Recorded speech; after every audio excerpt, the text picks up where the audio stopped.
Hello friends, இன்றைக்கி நம்ம பார்க்க போகிறது ஒரு சுவையான சோயா பிரியாணி. அது எப்படி செய்யலாங்கிறத பார்க்கலாம் வாங்க.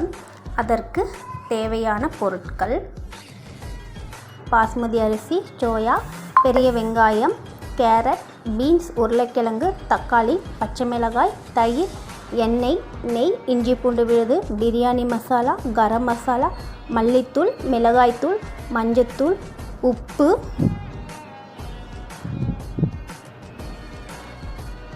தாளிக்கு தேவையான பொருட்கள்: பிரிஞ்சி இலை, ஜீரகம், பட்டை, லவங்கம், ஏலக்காய், அன்னாச்சிப்பூ, புதினா இலை, கொத்தமல்லி இலை, கஸ்தூரி மெத்தி.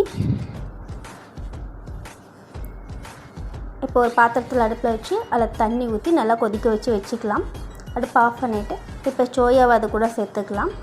கொடுக்கறது 10 நிமிஷம் அப்படியே வச்சிடலாம். சோயா நல்லா மறக்காமல் லைக் பண்ணுங்கள், சப்ஸ்கிரைப் பண்ணுங்கள். 10 நிமிஷத்துக்கு அப்புறம் நல்லா ஃப்ரெஷ்ஷான வாட்டரில் ஒரு 2-3 டைம் வாஷ் பண்ணிக்கலாம்.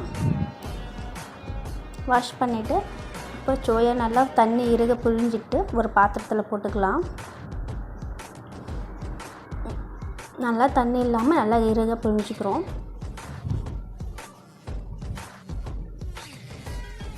இது கூட 1 டேபிள் ஸ்பூன் இஞ்சி பூண்டு விழுது, 1/4 ஸ்பூன் மஞ்சத்தூள்,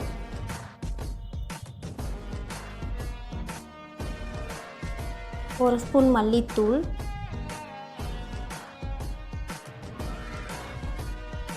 1 ஸ்பூன் மிளகாய்த்தூள், 1 ஸ்பூன் பிரியாணி மசாலா,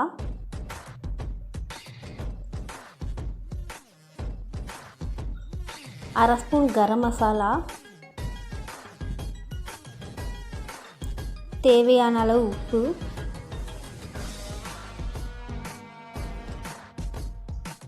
பச்சை மிளகாய்,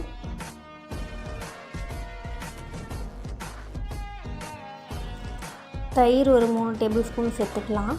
புளிப்பு இல்லாமல் ஃப்ரெஷ்ஷான தயிராக எடுத்துக்கலாம். இப்போ எல்லாத்தையும் சேர்த்து நல்லா மிக்ஸ் பண்ணிக்கிறோம். மசாலா எல்லாம் சோயாவோட நல்லா மிக்ஸ் ஆகிற மாதிரி நல்லா மிக்ஸ் பண்ணிக்கிறோம்.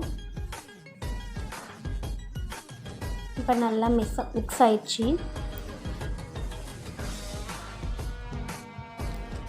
இது கூட கொஞ்சோண்டு கஸ்தூரி மெத்தி சேர்த்துக்கலாம். சோயா பிரியாணி கூட கஸ்தூரி மெத்தி சேர்த்துறப்ப அது ஒரு டேஸ்ட்டாக இருக்கும். சிறிதளவு சேர்த்துக்கிறோம்.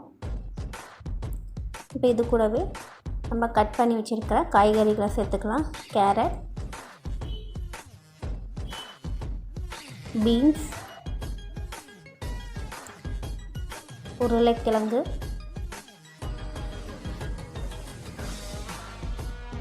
புதினா சிறிதளவு,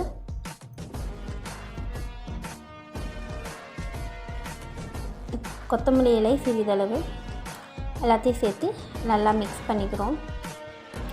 சோயா பிரியாணி கூட காய்கறிகள் சேர்த்துறப்ப அது ஒரு டேஸ்ட்டாக இருக்கும். நீங்களும் ட்ரை பண்ணி பாருங்கள். இப்போ எல்லாத்தையும் நல்லா மிக்ஸ் ஆகிடுச்சு. இது ஒரு 1/4 மணி நேரம் நல்லா ஊறட்டும். ஃப்ரெண்ட்ஸ், மறக்காமல் லைக் பண்ணுங்கள், சப்ஸ்கிரைப் பண்ணுங்கள்.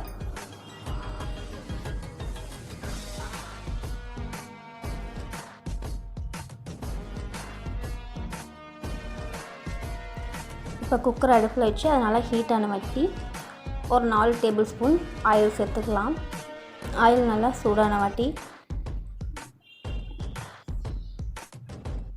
ஒரு பெரிய வெங்காயம் கட் பண்ணி வச்சுருக்கேன், அது இது கூட சேர்த்து நல்லா ஃப்ரை பண்ணிக்கிறோம். ஆனியன் நல்லா ஃப்ரை ஆகி பொன்னிறமாக செவந்து வர அளவு ஃப்ரை பண்ணிக்கிறோம். ஏன்னா இதை நம்ம கடைசியில் தான் சேர்க்க போகிறோம் பிரியாணி கூட, அதனால் நல்லா செவந்து வர அளவு நல்லா ஃப்ரை பண்ணிக்கிறோம். இப்போ நல்லா வெங்காயம் பொன்னிறமாக செவந்து வருது. இப்போ நல்லா ஃப்ரை பண்ணிக்கிறோம். ரொம்ப கருக விடாமல் நல்லா செவந்து வர அளவு மட்டும் செவந்துக்கிறோம். இப்போ நல்லா வெங்காயம் செவந்து வந்துருச்சு. இப்போ நல்லா எண்ணெய் வடிகட்டி ஒரு பிளேட்டில் எடுத்து வச்சுக்கலாம். இப்போ அதே எண்ணெயில் 1 டேபிள் ஸ்பூன் நெய் சேர்த்துக்கிறோம். நெய் சூடான வாட்டி இது கூட ஜீரகம், பிரிஞ்சி இலை, பட்டை, லவங்கம், ஏலக்காய், அன்னாச்சி பூ எல்லாம் சேர்த்து நல்லா வதக்கிறோம். இது கூட நம்ம கட் பண்ணி வச்சுருக்க பெரிய வெங்காயத்தையும் சேர்த்து நல்லா வதக்கிக்கிறோம். வெங்காயம் நல்லா செவந்து வதங்கி வந்த பிறகு நான் ஒரு தக்காளி கட் பண்ணி வச்சுருக்கேன், அது கூட சேர்த்து நல்லா வதக்கிறோம். தக்காளி நல்லா மசிஞ்சு வர அளவு நல்லா வதக்கிறோம். இப்போ தக்காளி நல்லா மசிஞ்சு வந்து நல்லா வந்து மறக்காமல் லைக் பண்ணுங்கள், சப்ஸ்கிரைப் பண்ணுங்கள்.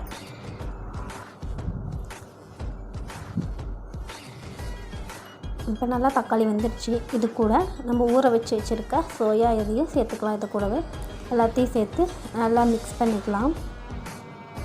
எல்லாம் மசாலா பச்சை வாசனை போகிற வரையும் நல்லா மிக்ஸ் பண்ணி வதக்கிக்கிறோம். இப்போ இது கூட நான் ஊற வச்சுருக்க பாஸ்மதி அரிசி சேர்த்துக்கிறேன். நான் அரிசியை 1/4 மணி நேரம் ஊற வச்சுருக்கேன். 1/4 மணி நேரம் ஊறினா போதும். இது கூட நம்ம ஃப்ரை பண்ணி வச்சுருக்க ஆனியனை சேர்த்துக்கலாம். இது கூட கொஞ்சம் புதினா இலை, கொஞ்சம் மல்லி இலை சேர்த்துக்கிறோம். 1 டேபிள் ஸ்பூன் நெய்யை சேர்த்துக்கிறோம். இப்போ நான் 1 டம்ளர் அரிசி ஊற வச்சுருக்கேன். 1 டம்ளருக்கு 2 டம்ளர் அளவு தண்ணிங்கிற அளவு ஊற்றிக்கிறோம். நல்லா ஊற்றியாச்சு. இந்த ஸ்டேஜில் உப்பு இருக்கான்னு செக் பண்ணி பார்த்துட்டு தேவையான அளவு உப்பு சேர்த்துக்கலாம். உப்பு சேர்த்து எல்லாத்தையும் நல்லா மிக்ஸ் பண்ணிக்கிறோம்.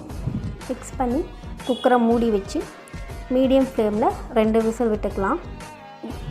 இப்போ 2 விசில் விட்டாச்சு. இப்போ சோயா பிரியாணி சூப்பராக ரெடி ஆயிடுச்சு. நீங்களும் இதே மாதிரி செஞ்சு பாருங்கள். உங்களுக்கு பிடிச்சிருந்தா லைக் பண்ணுங்கள், ஷேர் பண்ணுங்கள், சப்ஸ்கிரைப் பண்ணுங்கள். Thank you friends.